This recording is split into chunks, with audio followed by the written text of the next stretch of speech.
Election commission of ইন্ডিয়ার chief ঘোষণা দিলেন আগামী কাল থেকে ওয়েস্ট বেঙ্গল, গোয়া, গুজরাট, মধ্যপ্রদেশ, কেরালা সহ 12টি রাজ্যে এসআইআর শুরু হবে।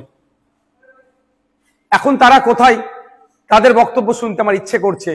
যারা বলেছিল পশ্চিমবাংলা এসআইআর হতে দেব না, করতে দেব না, তাদের অবস্থান কি? আটকাতে পেরেছে?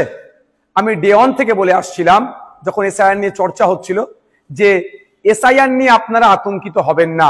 আজকেও বলছি, এসআইআর নিয়ে আতঙ্কিত হবেন না। আপনাদের ডকুমেন্টস আপনারা রেডি করুন। ইলেকশন কমিশন অফ ইন্ডিয়া তার ওয়েস্ট বেঙ্গল সাইড থেকে, ওয়েস্ট বেঙ্গল স্টেটের সিওর মাধ্যমে যে এসআইআর করাচ্ছে, কোনো বৈধ ভোটারের নাম বাদ পড়বে না। আমরা আশা করব প্রত্যেকটা নাগরিক যারা আছেন ভোটদানে, যারা 18 বছর ঊর্ধ্বে পূর্ণ স্বাধীনতা আছে সংবিধান প্রদত্ত, সেটা বহাল থাকবে। এখন প্রশ্ন হচ্ছে, যারা বলেছিল এসআইআর করতে দেব না, তাদের সরকার প্রায় 90,000 অফিসার ইসিআই কে দিচ্ছে দ্রুততার সাথে এসআইআর করার জন্য। এখন অফিসারগুলো এসআইআর করতে যাবে, বুথ ধরে যাবে। আমি অনুরোধ করব আপনাদের কাছে, এটা নিয়ে কেউ উত্তেজিত হবেন না। কারণ এই অফিসার যারা যাবে, তাদের আপনারা একটা বিষয় নোট করে রাখবেন, সেটা তার নাম, তার কন্ট্যাক্ট নাম্বার, সে কোন ডিপার্টমেন্টে চাকরি করে, আর তাকে এসআইআর এর জন্য ইনক্লুড করা হয়েছে তার প্রমাণপত্র আপনারা নিয়ে রাখবেন। যদি অফিসার কোনো বৈধ ভোটারকে ডি ভোটার, ডাউটফুল ভোটার, অবৈধ ঘোষণা করে, তার বিরুদ্ধে আইনত লড়াইয়ের একটা জায়গা থাকবে। এই লোকটি কে ছিল, 1 নম্বর কথা। দ্বিতীয়ত, কেউ যদি আপনাদেরকে উত্তেজিত করার চেষ্টা করে, আপনারা কারো কথায় উত্তেজিত হবেন না। কারণ 2021 নির্বাচনের সময় তৃণমূলের নেতারা বলেছিল, সেন্ট্রাল ফোর্সের সামনে গিয়ে, সেন্ট্রাল ফোর্সকে আটকাতে গেলে ঘরে যা আছে, খুন্তি, ঝাঁটা, জুতো, কুদাল, এইসব কথা অনেক বলেছিল, গিয়ে দাঁড়াবে ওদের সামনে। এই করতে গিয়ে শীতলকুচিতে সেন্ট্রাল ফোর্সের গুলিতে 4 জন মানুষ মারা গিয়েছিল। আজকে 4 বছর অতিবাহিত হয়ে গেল, এখনো কিন্তু বিচার পেল না। তাই বলবো, কারো কথায় উত্তেজিত হয়ে এই ধরনের ভুল পদক্ষেপ নেবেন না আপনারা। দেখুন, এটাতে বেশ কটা স্টেপ রেখেছে। প্রায় 1 মাস বুথ লেভেল অফিসারদের কাজ হবে বাড়ি বাড়ি গিয়ে এইগুলো সার্ভে করা, এই নির্দিষ্ট প্রক্রিয়া সম্পূর্ণ করা। তারপরে পাবলিশড হবে।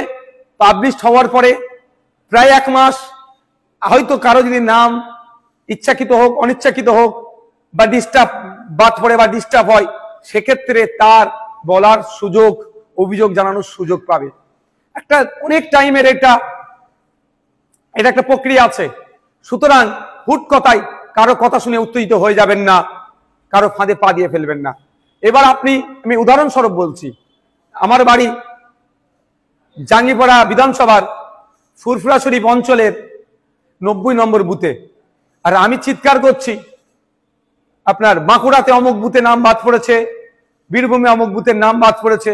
তার আগে আমার প্রথম কাজ হবে আমার বুথটাতে সকল ভোটারদের নাম ঠিক আছে কে না নাই, সেটাও তাহলে আমি একটু দেখে নেওয়া। যেহেতু আমি সমালোচনা করছি, এটা নিয়ে সোচ্চার হচ্ছি, আমাদের বুথের রাম কাকা, রহিম চাচা, ফতেমা মা বা সীতা মায়ের নাম ঠিকঠাক আছে কি বৈধ ভোটারগুলোর, সেইগুলো একটু আমরা দেখে নেব। যখন বুথ হয়ে যাবে, অঞ্চল দেখব সবার ঠিক আছে নাকি। অঞ্চল হয়ে গেলে বিধানসভা, বিধানসভা হলে জেলা, জেলার পরে রাজ্য। সুতরাং আমার বলার এটাই বক্তব্য, কারো কথাই উত্তেজিত হবেন না। উত্তেজিত তারাই করতে চাইছে যারা রাজনৈতিক কারবারিরা। এই রাজনৈতিক কারবারিদের ফাঁদে পা দেবেন না। আর এসআইআর নিয়ে অযথা আতঙ্কিত হবেন না।